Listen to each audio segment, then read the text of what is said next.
Tutoriel rapide avec les fonctions essentielles de l'application gratuite Digipage qui vous permet de créer et de publier une page web sans création de compte. Digipage est issu de la Digital, une plateforme libre, gratuite et respectueuse de vos données personnelles.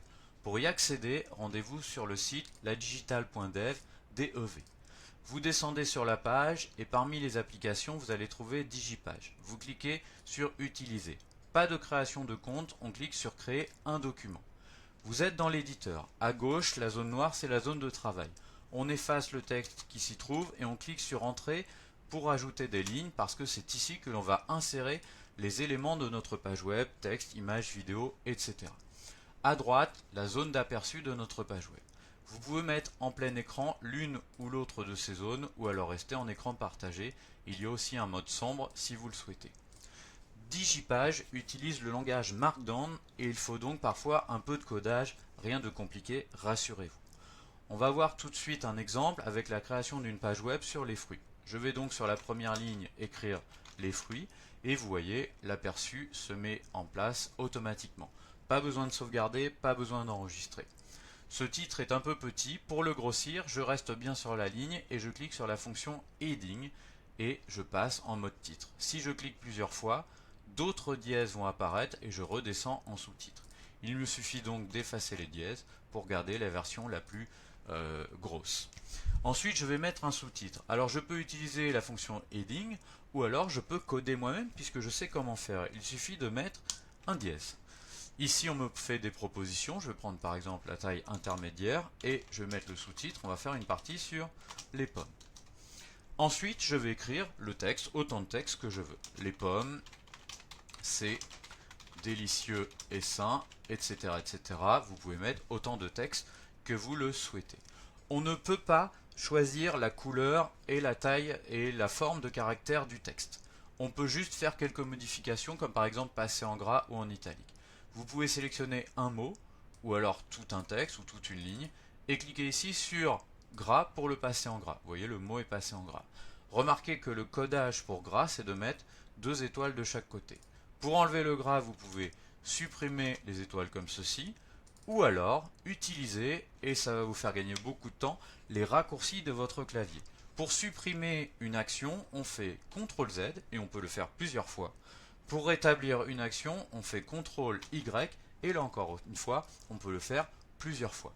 Ça, c'est quelque chose de très pratique qui vous sera précieux. Ici, par exemple, je mets en italique et vous voyez, je peux tout annuler. CTRL Z, je rétablis, CTRL Y, CTRL Y. Voyons à présent comment insérer des images. Deux manières. Tout d'abord, vous devez enregistrer l'image dans votre ordinateur. Et ensuite, vous allez faire comme ceci. Soit vous faites un clic gauche sur l'image et vous glissez l'image au bon endroit, sur la bonne ligne. Par exemple, ici, pour moi, c'est la ligne 7 et je lâche. Je patiente le temps que l'image se télécharge. Soit je clique ici sur Upload image et une fenêtre s'ouvre et je vais chercher l'image dans mon ordinateur un petit peu de la même manière. Et là encore, j'attends que ça s'ouvre. Si ça ne marche pas, cliquez ici sur rafraîchir la page pour que les fonctionnalités reviennent. Vous allez pouvoir modifier la taille des images si vous le souhaitez.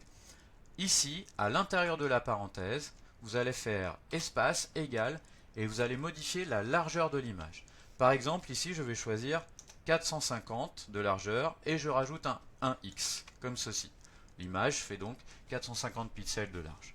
Pour celle qui est en dessous, pareil, espace égal, je vais mettre plus petit, 150x. Et voici une image plus petite. Vous pouvez également, en regroupant les lignes de code, les mettre sur la même ligne. Vous pouvez également insérer des vidéos sur votre page web. Par exemple, ici j'ai trouvé une vidéo qui me semble intéressante. Je vais l'insérer en cliquant sur partager. Je ne prends pas le lien qui est là, ça ne va pas suffire. Je dois récupérer le code intégré, le code d'intégration. Je clique sur intégrer. Ici j'ai l'iframe, c'est ce code dont j'ai besoin. Je le sélectionne, je fais copier. Je retourne sur ma page. Je me mets sur une ligne disponible. Clic droit, coller. Et voilà, la vidéo est intégrée à votre page. Ça n'est pas obligatoire, mais vous pouvez jouer sur la largeur, ici, et sur la hauteur de votre vidéo. Par exemple, ici, je vais faire une petite modification. Je vais mettre par exemple 720 pour qu'elle soit un peu plus large. Et puis du coup, il faut que je rajoute pour que ce soit à peu près proportionnel. 410 de haut. Voilà, ma vidéo est un peu plus grande. Vous pouvez également insérer des liens internet cliquables. Par exemple, ici je vais mettre des recettes avec des pommes. Recettes avec des pommes. Voilà, je fais entrer. Et ici, recettes avec des pommes. Je vais tout simplement pouvoir ajouter un lien internet. Par exemple, ici j'ai trouvé un lien avec 120 recettes de pommes. Je copie le lien, je retourne ici, clic droit, je colle. Voilà, ici, eh bien, mon lien est cliquable. Si je clique, ça ouvre la page. Il y a une autre manière de faire. Vous pouvez également rendre un mot cliquable. Par exemple, ici, le mot sain, je pourrais le renvoyer vers un site qui parle des bienfaits de la santé autour des pommes. Donc, pour cela, c'est assez facile. Je vais à nouveau récupérer l'adresse de mon lien internet, copier. Je retourne ici. Je sélectionne le mot ou l'expression, hein, ou le texte comme on veut. Donc ici, juste le mot. Je clique ici sur le lien. Ici, vous voyez, j'ai un bout de lien qui s'est affiché entre les parenthèses. Je garde les deux parenthèses et à la place du texte qui se trouve, eh bien, je colle mon adresse internet. Et vous voyez, ici, le mot est devenu cliquable. Quand on clique, eh bien, cela affiche le lien. Vous pouvez ensuite faire tout un tas d'autres mises en forme, comme par exemple eh bien, des listes. Si je tape par exemple variété des pommes comme ceci, voilà, eh bien je peux mettre des listes. Soit des listes numérotées, soit des listes juste à puce. Ici par exemple, première variété Gala, deuxième variété la Granny, troisième variété la Golden, etc. etc. Vous voyez, ça s'affiche ici.